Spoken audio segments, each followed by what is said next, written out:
Est-ce que toi aussi tu trouves que être maman et décoratrice en même temps, c'est un vrai challenge? Après je dis maman et décoratrice, mais ça peut être aussi maman et en formation, maman et entrepreneur. Tout ça est un petit peu à mettre dans le dans le même panier pour nous. On est sur des vrais enjeux, des vrais challenges et c'est de ça dont j'aimerais qu'on parle aujourd'hui. Évidemment, j'ai 3 enfants moi aussi, donc c'est vraiment tout mon parcours, d'entrepreneuriat qui est qui a toujours été très fortement teinté du fait que je sois maman. J'ai moi aussi fait une formation avec, 3 enfants, je l'ai même démarrée en étant enceinte, donc j'ai fini ma formation avec un bébé, une maison en construction en même temps, donc je suis moi aussi passée par là et ça me tenait vraiment à cœur qu'on en parle parce que je sais qu'il y a un vrai enjeu. En fait, vous êtes hyper nombreuses à me dire que être en formation tout en étant parent, c'est vraiment pas simple. Lancer son business tout en étant maman de jeunes enfants, c'est pas simple. Évidemment, c'est pas simple non plus d'avoir un job à mi-temps, ou à temps complet, c'est pas simple juste parce que notre vie, elle est hyper active et qu'il n'y a pas que le fait d'avoir des enfants qui est challengeant. Mais là, aujourd'hui, je voudrais vraiment qu'on parle de l'enjeu précisément d'être maman parce que je vais aussi te raconter tous les aspects hyper positifs que moi j'ai déjà, enfin que j'ai traversés, mais aussi toutes les difficultés que ça représente et aussi peut-être te partager un petit peu des conseils de moi ce que j'ai pu mettre en place.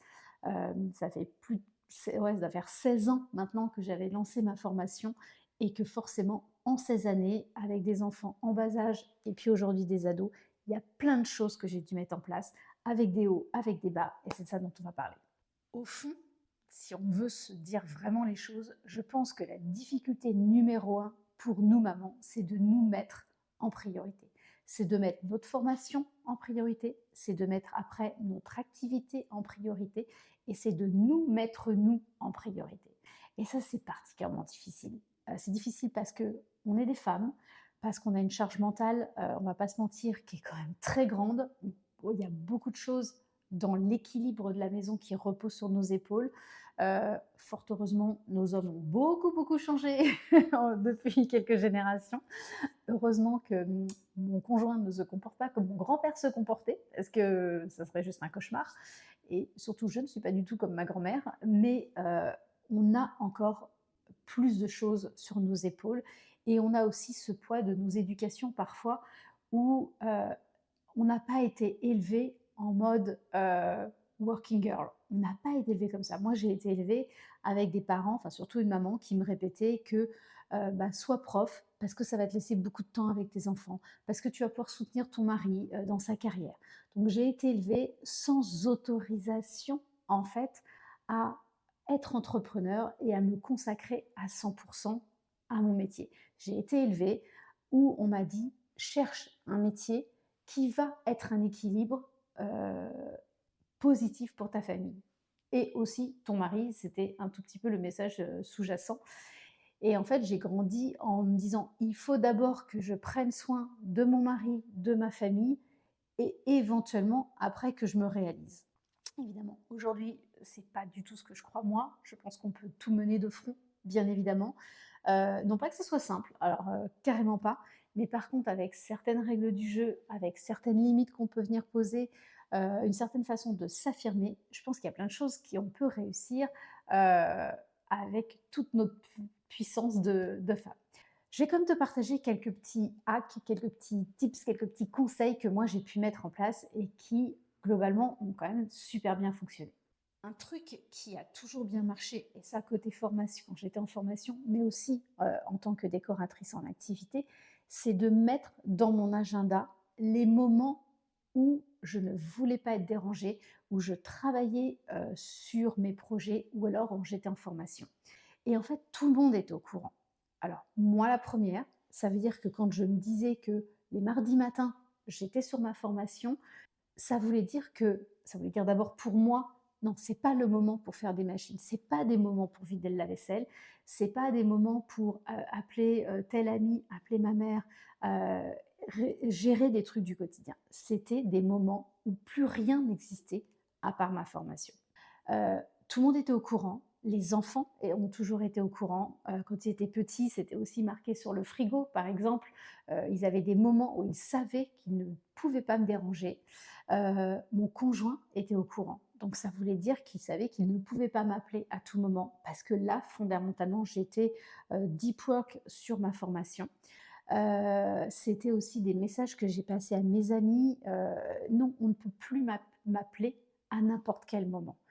Faire de moi, une priorité, ça a été vraiment game changer pour ma réussite.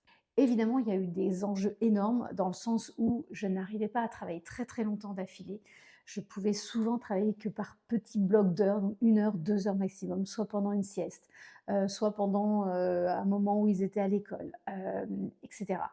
Mais en fait, on a appris aussi, et ça c'est un deuxième conseil, à organiser notre vie de famille autour de moi pour une fois. Alors, il y avait toujours les enfants au centre de toutes nos préoccupations, mais c'était aussi beaucoup autour de moi. Ça veut dire que mon conjoint a pris le relais. Alors sur les tâches ménagères, ça c'est certain, mais j'avoue que j'ai toujours eu un conjoint qui a pris largement sa part. Et ça me fait penser, arrêtez de demander à votre conjoint de l'aide. Ça, je pense que c'est un tips. Demandez juste lui de faire sa part. En fait, c'est pas un enfant, c'est pas, quelqu'un, enfin, on est à part égale dans ce foyer et qu'en fait, c'est pas lui qui vous aide, c'est juste il fait sa part du job au même titre que nous. Alors parfois, la part du job, elle est pas 50-50, hein, en fonction des contraintes et ça peut être OK. Mais moi, j'avoue que «Chérie, qu'est-ce que je peux faire pour t'aider?» je le trouve insupportable. Je veux pas que tu m'aides, je veux que tu prennes les choses en main et ne fais pas reposer sur moi la charge mentale de décider ce qu'il faut faire et de donner des ordres comme si tu étais un enfant. Donc ça, c'est juste un petit hack en plus, que nos maris arrêtent de nous dire, «Est-ce que tu veux de l'aide?» Non, je veux juste que tu fasses le truc, spontanément au même titre que moi. Donc oui, il y a eu beaucoup de soutien au niveau, purement des tâches ménagères, ça c'est certain, mais il y a eu aussi un vrai soutien pour me réussir à me dégager du temps. Donc je sais moi j'ai beaucoup travaillé les samedis, par exemple, parce que j'étais là à toutes les sorties d'école à l'inverse. On habitait au Luxembourg, il n'y avait pas d'école le mardi après-midi et le jeudi après-midi, donc je prenais tous mes après-midi, enfin ces 2 après-midi-là avec mes enfants. J'étais là en grande partie dans les vacances scolaires parce que moi j'en avais besoin et mes enfants ont toujours fait partie de mes valeurs très très hautes, des choses les plus importantes dans ma vie. Donc c'est pas parce que je lançais un business que ce n'était plus ma valeur prioritaire. Mais mon conjoint a toujours pris le relais autant que possible et de me dégager du temps, et notamment les samedis. Les samedis, c'était lui qui était en gestion quasiment exclusive de ce qui se passait à la maison. Donc parfois je travaillais pas, mais bien souvent, soit je travaillais mes projets, soit j'allais à l'agence quand j'avais un lieu physique, et surtout j'ai fait beaucoup beaucoup de rendez-vous clients les samedis.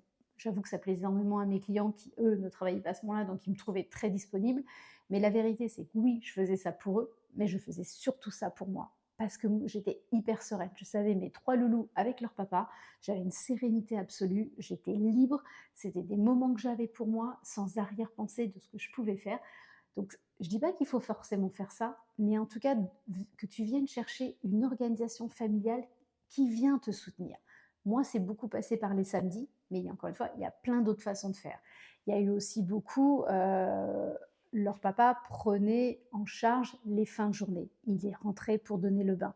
C'est souvent lui qui leur donnait à manger. C'est lui qui allait en partie les coucher. Bon, même si le petit rituel du dodo, j'avoue que j'avais du mal à l'abandonner.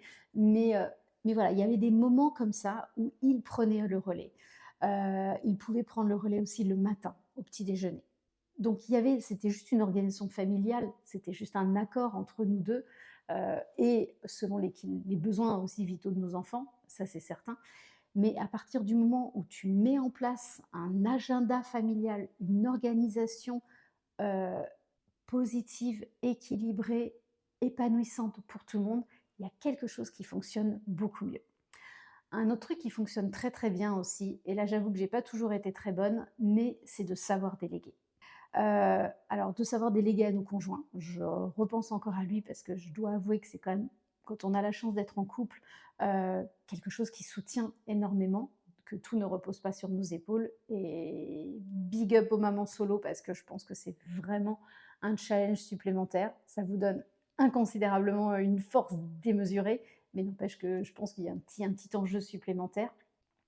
Mais de savoir déléguer aussi. C'est-à-dire que je pense que nous, les femmes, on a tendance à vouloir parfois que les choses se fassent exactement comme nous, on a envie. Je me suis parfois surprise à le voir passer l'aspirateur et me dire: «Ah non, mais là, t'as pas bien fait, ouais, laisse-moi le faire, ça va le faire, ça va être mieux». Mais non, mais non, en fait, pourquoi je fais un truc comme ça? Ça sera peut-être moins bien fait, il aura pas été dans les coins, mais n'empêche que j'ai pas besoin de superviser comme si c'était mon employé, comme si j'étais meilleure que lui, comme si j'étais sa mère, comme si, voilà. Donc ça, nous, apprendre à rabaisser notre niveau d'exigence et à déléguer, ça c'est vraiment très apaisant pour réussir à combiner maman et décoratrice d'intérieur. Mais déléguer, je pense aussi surtout à d'autres personnes. Moi, c'est passé avec demander de l'aide ménagère. Ça a été vraiment ça qui a été salutaire. Et oui, je me suis offert une aide ménagère quand mes enfants étaient petits et que je lançais mon activité parce qu'il y a juste un moment, ça m'a dégagé 5 heures dans ma semaine et je ne pouvais plus tout mener de front. Et c'était un choix, encore une fois, que le ménage ne se fasse pas le week-end euh, parce qu'on avait envie de privilégier notre vie de famille et non pas de faire le ménage tous ensemble. Donc voilà, donc savoir aussi déléguer, oui, ça sera peut-être pas fait exactement comme tu le veux, mais n'empêche que ça sera fait. Ça sera propre, tu te sentiras bien chez toi et il y a de fortes chances que ça te dégage beaucoup de temps et beaucoup de charge mentale en moins. Un truc, moi, qui a changé aussi la donne, c'est d'avoir mon bureau à moi. Alors, un bureau, oui, la table, où je pouvais laisser traîner mes affaires sans que personne ne vienne ajouter un cahier de coloriage, un dossier professionnel de mon mari ou les clés, les vides-poches, etc. Donc ça a été super.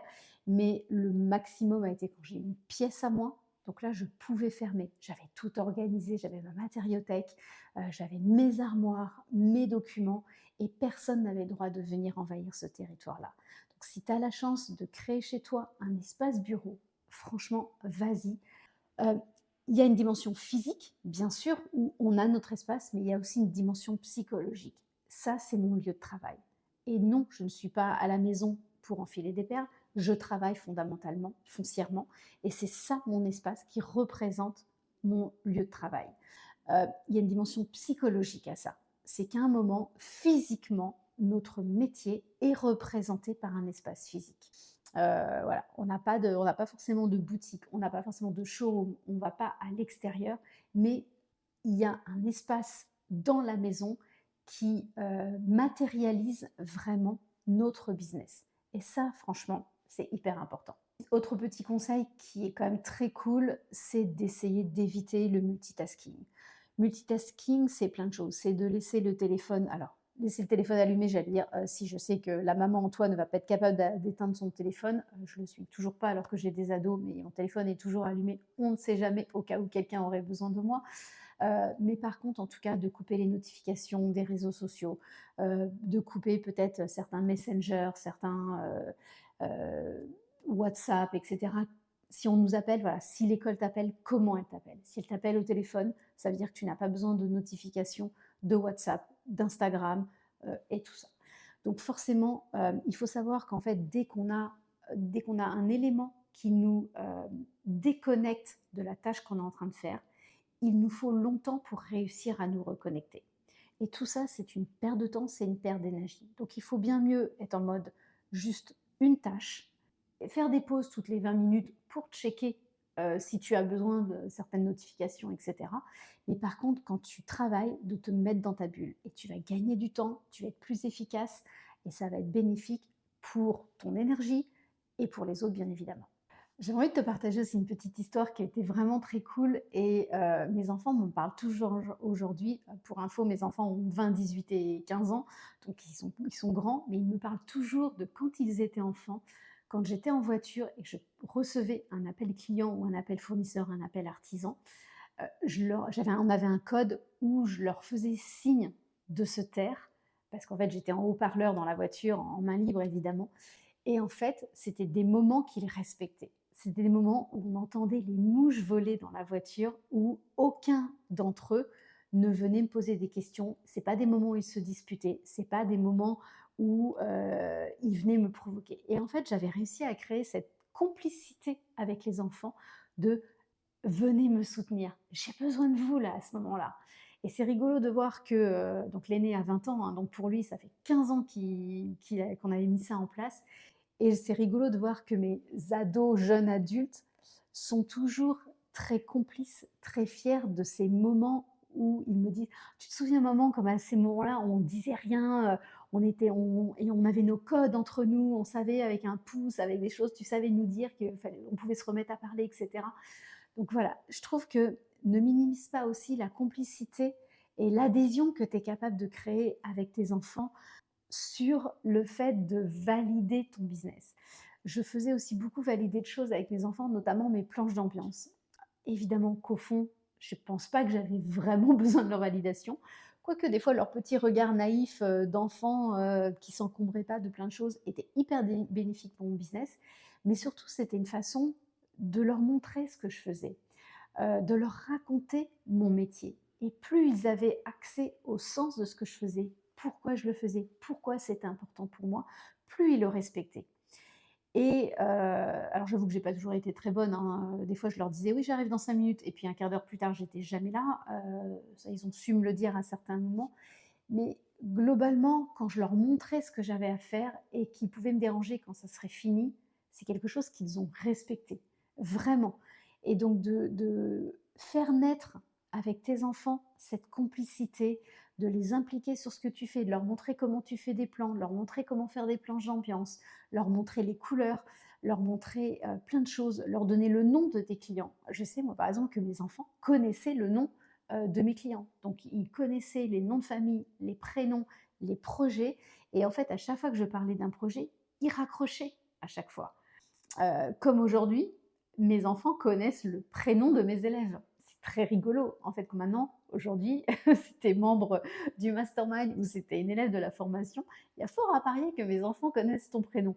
Parce qu'en fait, c'est une façon de partager, c'est une façon d'asseoir l'importance qu'a mon business pour moi.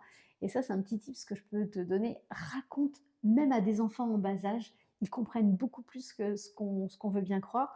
Et puis en plus, le bénéfice, c'est que moi, si je sais expliquer à mes enfants ce que je fais, ben, je sais vachement bien l'expliquer à mes clients aussi. Parce qu'évidemment, si c'est compréhensible par un enfant de 5 ans, ça sera d'autant plus compréhensible par un client et qui comprendra l'ampleur de ta mission et la transformation que tu es capable de leur offrir.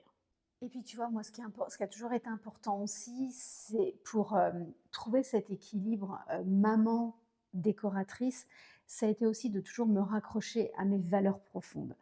J'ai personnellement une valeur liberté énormissime, elle est très très importante.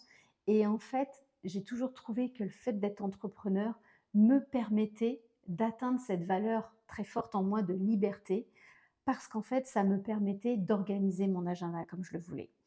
Ça me permettait d'être là, comme je te disais avant, toutes les sorties d'école, que mes enfants rentrent manger le midi à la maison, de poser des journées enfant malade. J'avais un enfant malade, ben, je ne me prenais pas la tête, j'annulais un rendez-vous. C'était comme ça. Mes clients l'ont toujours bien accepté et j'avais vraiment leur bénédiction. À chaque fois, ils me disaient: «Mais oui, vous avez bien raison, prenez soin de vos petits loulous, c'est plus important que tout». Et en fait, j'avais cette liberté, cette sérénité de pouvoir organiser mon agenda autour d'eux. L'école proposait une sortie, demandait à un parent d'accompagner, j'étais toujours là pour répondre présente. Et je sais que ça a fait partie aussi de l'équilibre où il y a des moments où j'étais plus absente, notamment les samedis. J'étais peut-être un petit peu moins dispo de temps en temps pour jouer, mais en fait, c'était complètement équilibré avec d'autres formes de disponibilité. Et le fait de pouvoir partir en vacances quand je le souhaitais, de pouvoir prendre le nombre de semaines de vacances que je voulais. Je pouvais emmener du boulot parfois en vacances. Mais en fait, c'était juste un équilibre, un accord familial qu'on passait. Euh, alors, je ne veux pas t'envoyer du rêve non plus. Il y a eu des gros, gros moments de chaos. Il y a eu des gros moments de couac. Il y a eu des pleurs. Il y a eu des frustrations. Il y a eu des tensions.